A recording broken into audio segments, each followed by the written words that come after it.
Olá meus amigos, aqui é o Roberto Marinho e você está no canal Notícias Urgentes. Neste podcast teremos uma conversa muito legal, muito bacana com o escritor William Keffer. Então comece se inscrevendo no canal, compartilhe esse vídeo com amigos para que esse canal venha crescer. Porque para quem não sabe, William Keffer, ele é escritor formado em História, trabalhou alguns anos no jornal Correio do Povo e olha, é uma conversa muito legal, um baita conhecimento. Você não pode perder, assiste esse podcast que você com certeza vai gostar. E eu quero anunciar que no dia 9 de outubro estaremos lançando o nosso primeiro livro chamado Um Toque no Poema. E detalhe, eu não estou fazendo sozinho. Tem pessoas patrocinando esse trabalho, essa obra, entrando nesse sonho junto comigo para que saia do papel. E não fique só no vamos fazer. Eu quero agradecer desde já Mercado Kohler, Lojas da Drica, Silvio e Neca Churrascaria, Jornal Primeira Hora, Lojão Oba Oba, no centro de Porto Alegre, lá na Praça 15, Ótica Moderna, Fruteira, O Sacolão, Anatec, Contras, Escola Eldoradinho, Aguajá, 96 Bytes e também o DR Café, o lugar aonde você chega e se sente em casa para tomar o café mais charmoso de Eldorado do Sul. Então, assiste o podcast aí. Olá meus amigos, aqui é o Roberto Marinho e você está no canal Notícias Urgentes. Desde já eu quero agradecer o teu apoio, o teu carinho e pedindo a você que se inscreva no canal, nos ajude, participe. Hoje nós estamos aqui e eu vou dizer para vocês, eu confesso, não conheço, não sei nada dele e eu vou dizer assim, ó, eu acredito que isso vai ser legal, porque geralmente eu procuro estudar um pouquinho, saber um pouquinho da pessoa, dar uma analisada e você foi indicação, né, do Rodrigo, que já esteve aqui, que o Rodrigo é o secretário da prefeitura, falou, eu tenho um camarada que ele escreveu um livro, o cara é muito inteligente e ele vai contribuir bastante, né, nessa conversa. E aí pode apresentar o trabalho dele também. Então se apresenta, diga o seu nome aí completo. Você é de Eldorado do Sul, veio daqui, não? Bom, boa tarde a todos. Queria agradecer ao Marinho pelo espaço. E meu nome é William Keffer, eu sou historiador por formação, mas tenho um mestrado em Bens Culturais e Memória Social e trabalho com marketing também. Tenho a pós-graduação em marketing. E eu sou porto-alegrense, na verdade, nasci em Porto Alegre, mas em 1979, quando eu nasci, um pouquinho depois, meus pais compraram na Sanssouci, na época que ainda era o Frederico Arstátil, era o dono das terras, digamos assim. Tu chegava ali, para tu comprar um terreno na Sanssouci, tu teria que apresentar atestado de bons antecedentes. Era assim, uma coisa bem bacana assim que ele fazia. Então, não sei como eles acabaram vindo comprar aqui. Mas eu morava na Independência, eu nasci na Independência, me criei ali no Teatro da OSPA, morei nos camarins do Teatro da OSPA, na época que era Leopoldina ainda. Que legal. E então, depois acabei vindo para cá e estabeleci a residência na Sanssouci, né? Era Guaíba ainda aqui, ainda, né? era Guaíba. Não era Eldorado do Sul, não. Ainda era Guaíba. Emancipou em 88, se eu não me engano.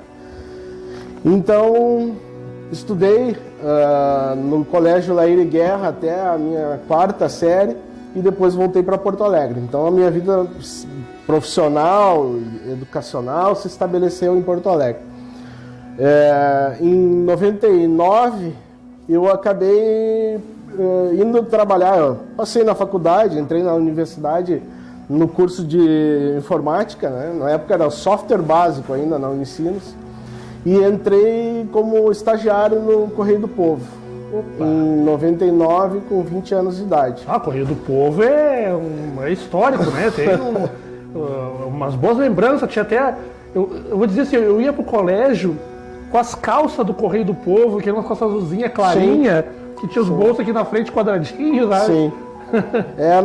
E não mudou muito, né? Até eles venderem para Record era o uniforme deles era esse uniforme cinza, assim, era uma coisa que persistia, né? E tinha aquela nebulosa, que era a marca da Guaíba, né? E do Correio do Povo, do grupo em si. Mas eu entrei na área da tecnologia. Eu trabalhava como help desk, né? Opa. E fiquei até me formar na faculdade, em 2008, foi a minha formatura, em História. Trabalhava como?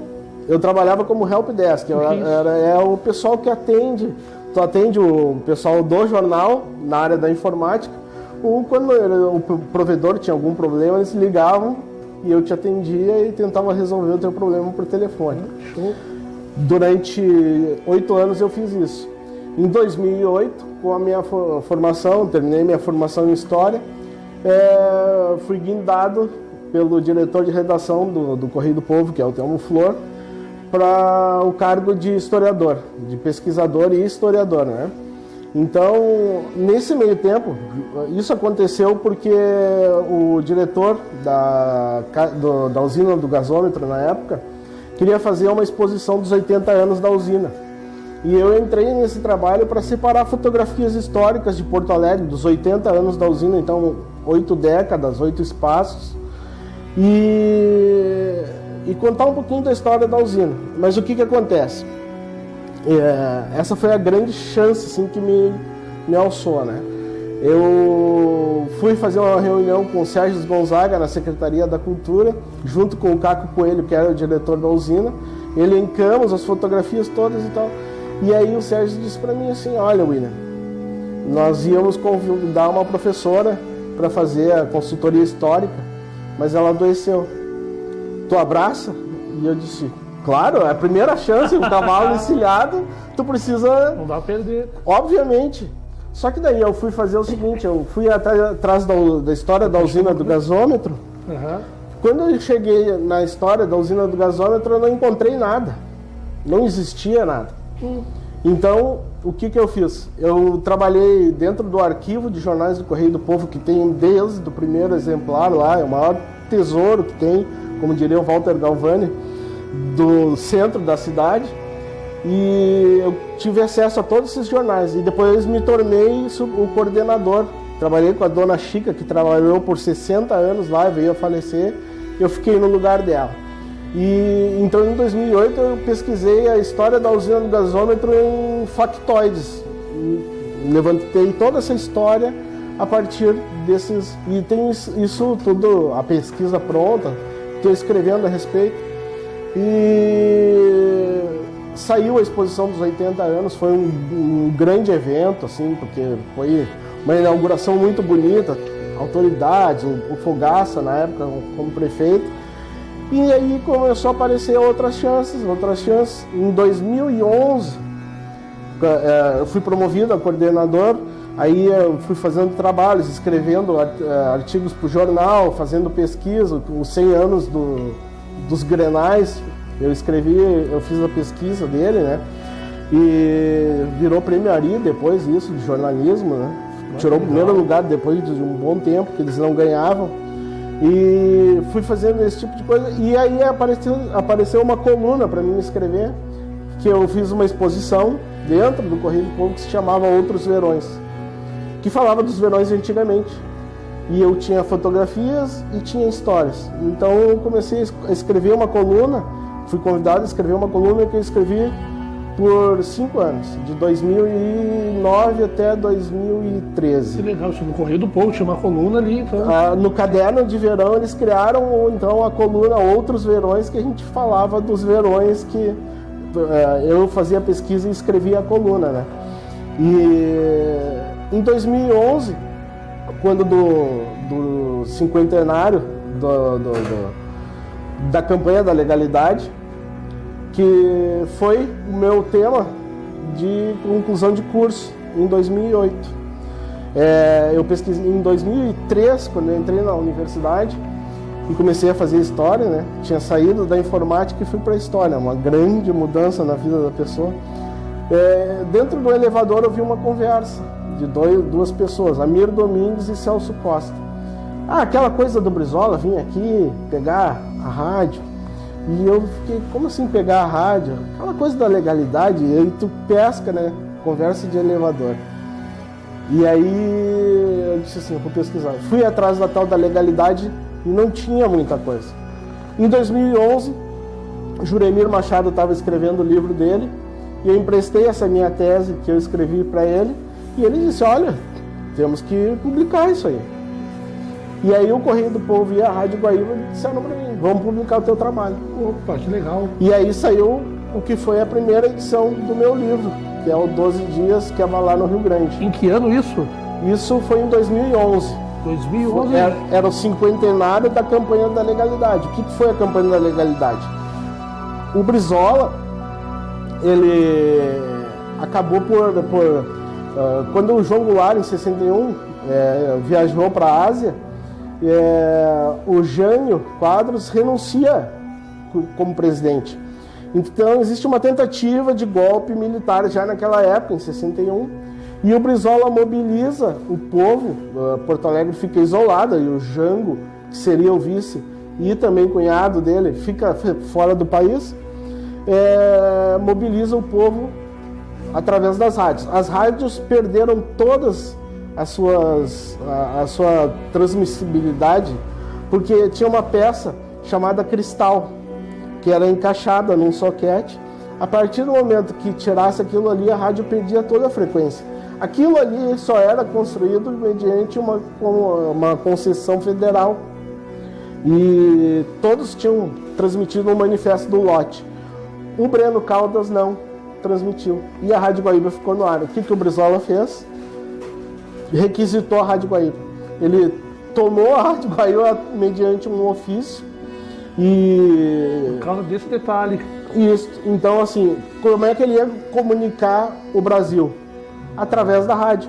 Então, a Rádio Guaíba, com 4 anos de vida apenas, já tinha transmitido uma Copa do Mundo, em 58, e depois, em 61, a campanha da legalidade através deles.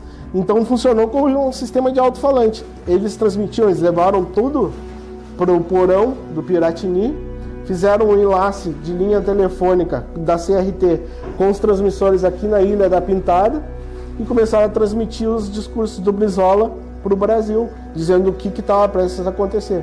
O Brizola, sem dar um tiro, movimenta Porto Alegre, movimenta o Brasil, o povo vai para a rua, distribuíram armas, aquela coisa toda, ameaça de bombardeio, e ele acaba por ficar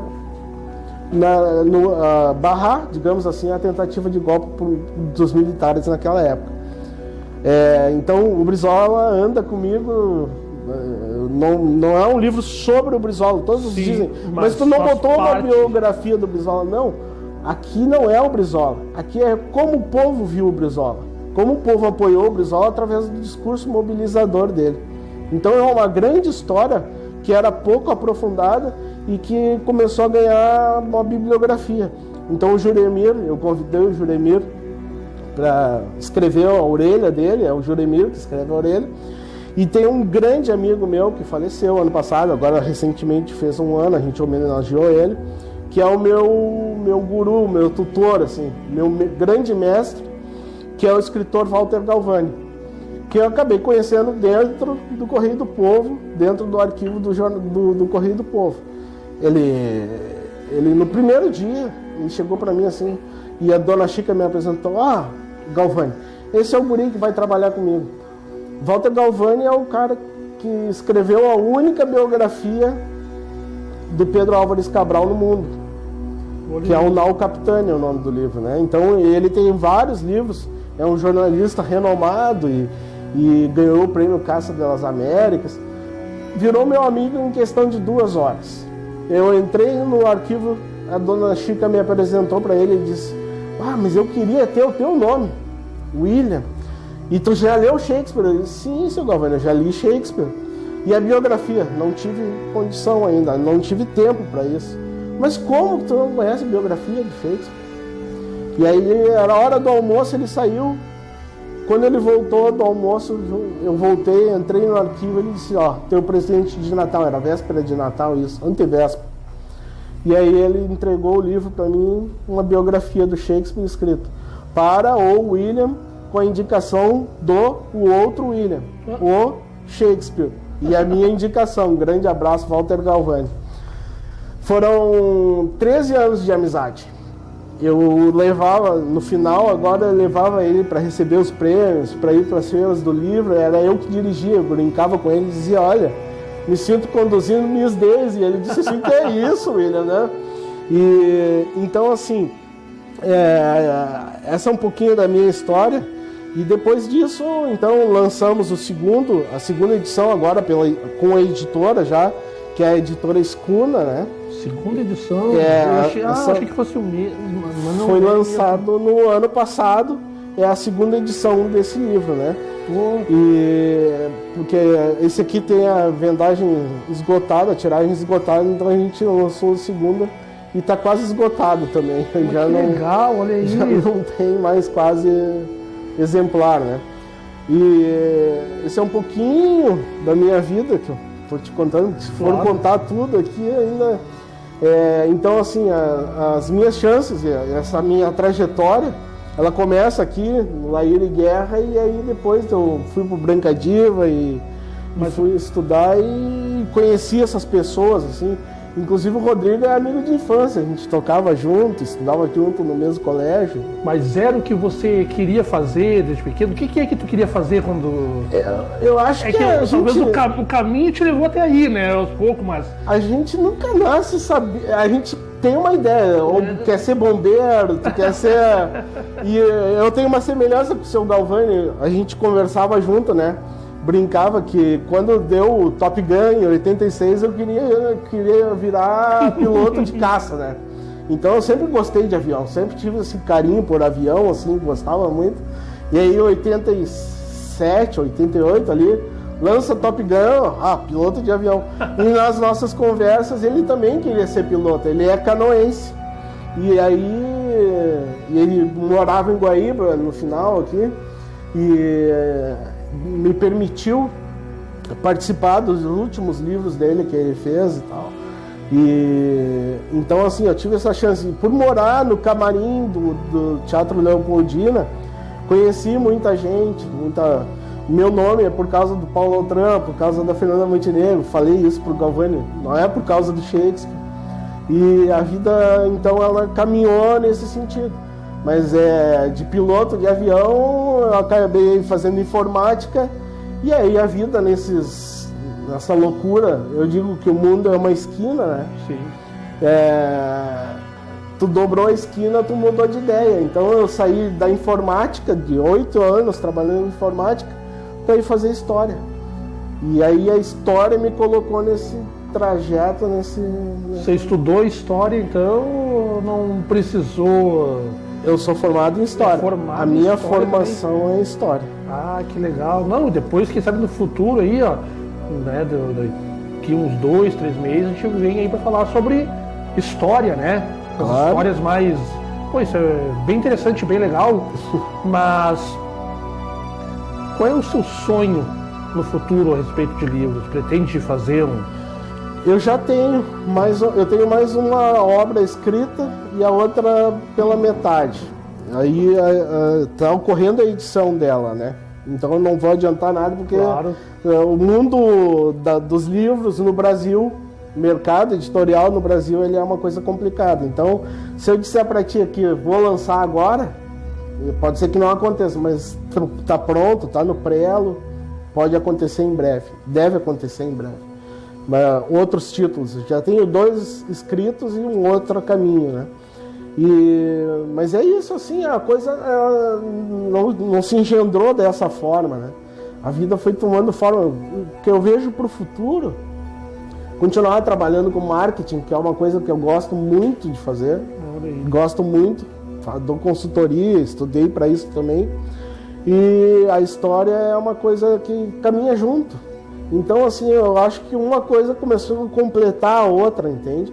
Até a informática, hoje em dia, eu não passo trabalho porque eu fiquei esses 8 anos. Então, tudo que eu fiz parece que faz um sentido, assim. Tu olha assim e diz assim, informática, história e aí marketing. Mas tem uma linearidade, ajuda a gente a ter um rumo, assim. Então, a ideia é essa, é tocar adiante isso, publicar e eu continuo escrevendo para o jornal também. Continua também trabalhando no jornal, jornal. Eu não trabalho mais no Correio do Povo, saí de lá em 2013, mas continuava escrevendo agora para o Caderno de Sábado, mando crônicas, aprendi a escrever crônica com o Galvani. E eu escrevo crônicas também, tem coletânea de participação já em outros livros também. E programas de rádio também, aquela coisa toda. Eu fui me enfiando no meio, junto lá, assim, o seu Galvani me levando, e eu fazendo esses trabalhos de exposição histórica. Teve uma exposição da Copa do Mundo de 2014 no Brasil, que a gente fez lá no acampamento Farroupilha, no estande da Record lá, que contava desde a primeira Copa do Mundo, com gravações, com camisetas, com fotos, com tudo, porque o acervo deles é muito grande. Sim. É muito fácil de chegar ali, sem usar linearidade, aquela coisa chata de linha do tempo, então tu faz uma coisa assim, temática, e aquilo ali não tem fim. Já participaste de feiras do livro? Já participei, já palestrei, já mediei mesa de feira do livro, já autografei na Feira do Livro, e até a segunda edição agora foi na Feira do Livro de Canoas, que eu participei. Por causa da pandemia, a coisa estava mais pesada em Porto Alegre, né? Mas lancei ele na Feira do Livro no lançamento, e é engraçado porque a primeira edição dele, a sessão de autógrafos foi feita dentro da exposição na usina do gasômetro. Eu fiquei com medo, eu disse para minha mãe assim, tenho medo, ninguém vai, lançamento, né, um cara novo chegando no mercado e tal, mas aí a parceria era boa, o Juremir saiu divulgando, eu fui no programa do Mendels, que falei também, deu 400 pessoas aquele dia. Eu não sentia o dedo, era de tanto que eu escrevi aquela noite, assim, era... Então, assim, tava todo mundo ali, o Galvani, o Sérgio, o Caco, todo mundo que fez parte dessa história.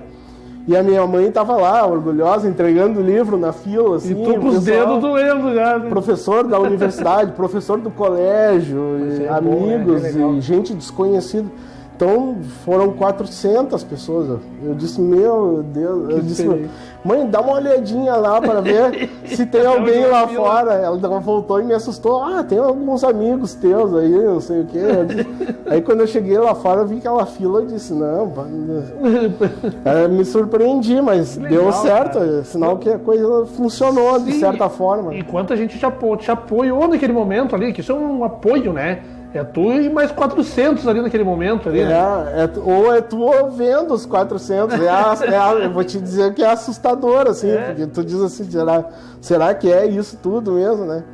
E aí tu chega num ponto que tu diz assim, olha, acertamos, né? De alguma forma a gente acertou.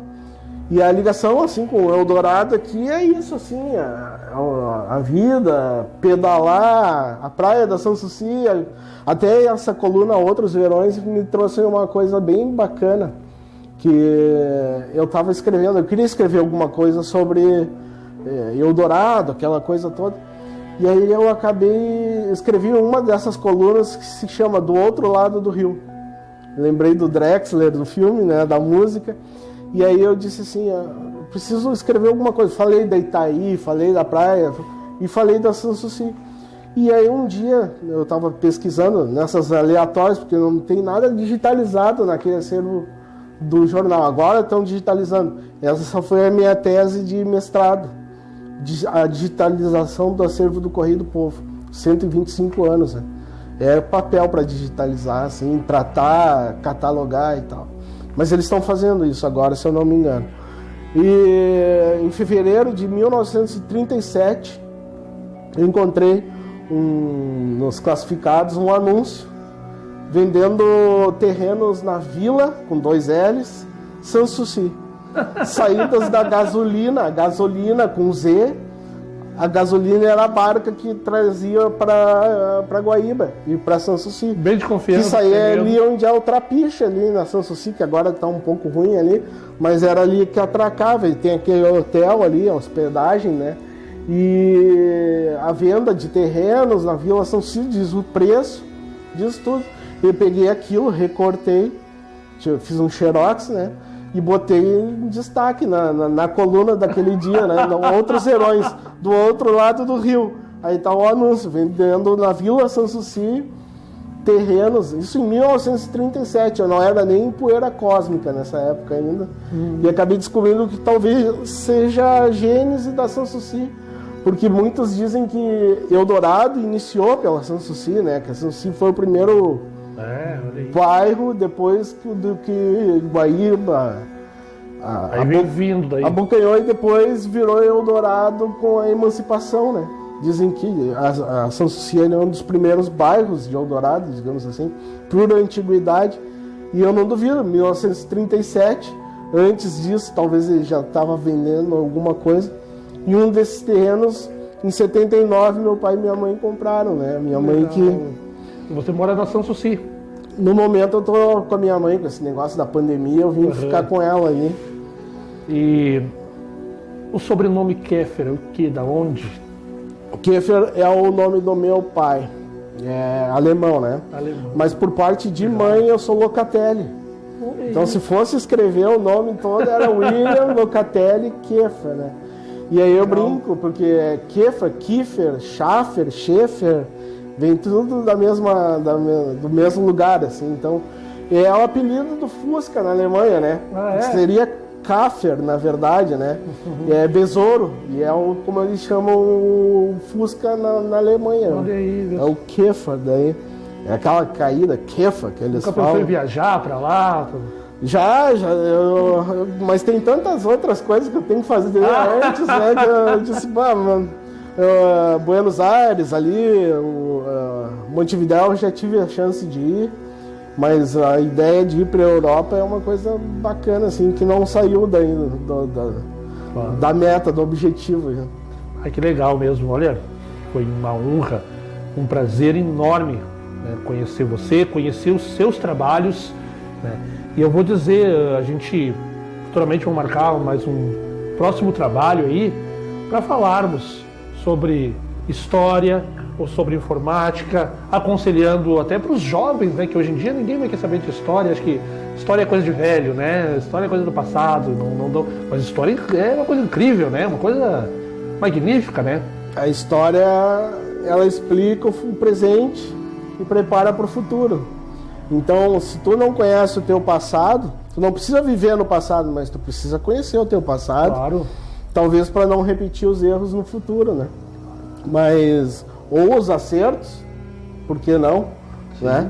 Então, se tu não conhece o que aconteceu, tu não pode entender o que vai acontecer.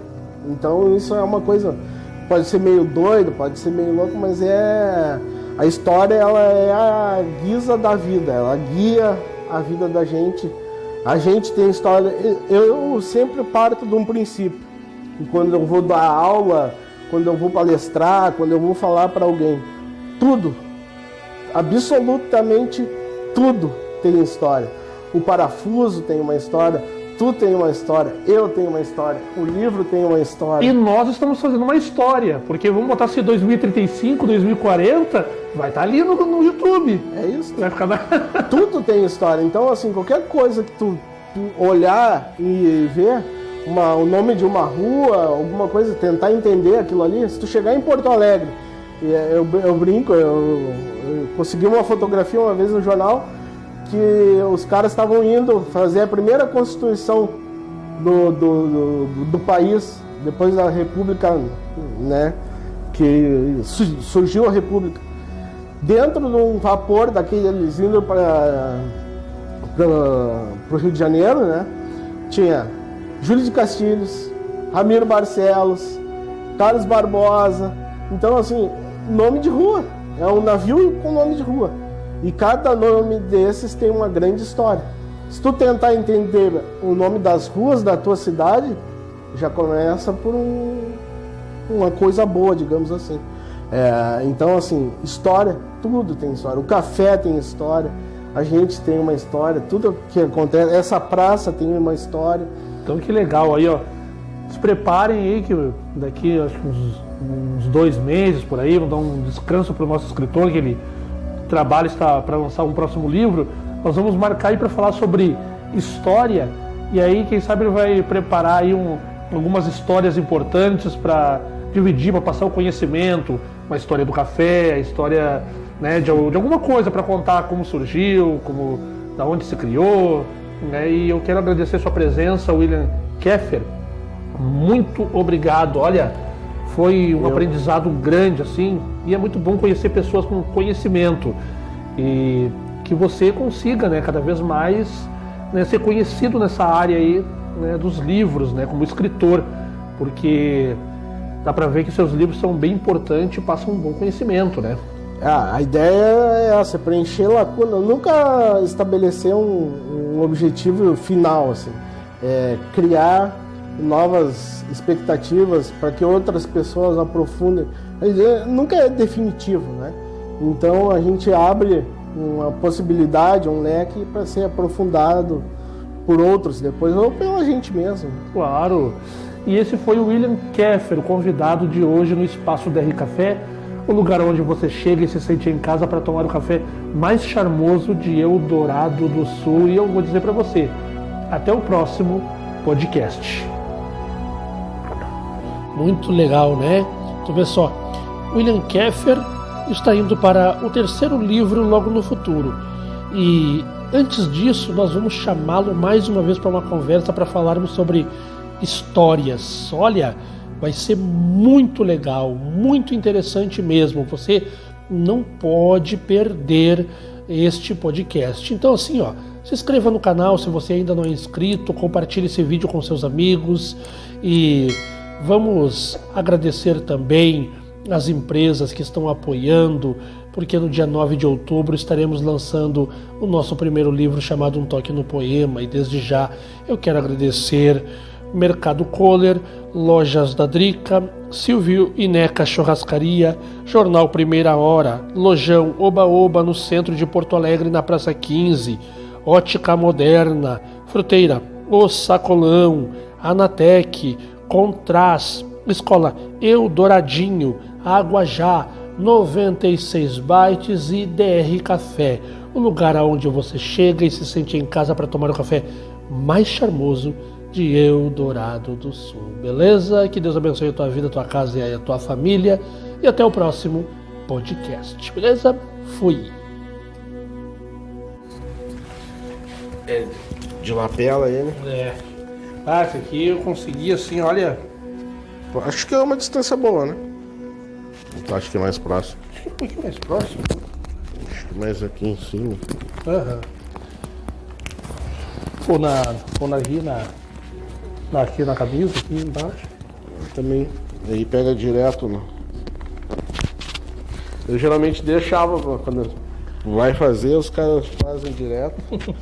E é eles que fazem, aí a gente não. É assim, né? Acho que tá bom assim, né? Porque na verdade até uma vez eu fui falar. Eu não peguei esse costume, eu até fazia no começo, mas eu peguei de eu mesmo colocar. Mas dali a pouco. Hoje em dia o mundo, eu vou dizer assim, ó, tá muito complicado. Tem que cuidar muito do que tu tá fazendo e às vezes o que tá falando. Porque aí às vezes, no automático, o cara pode fazer sem querer.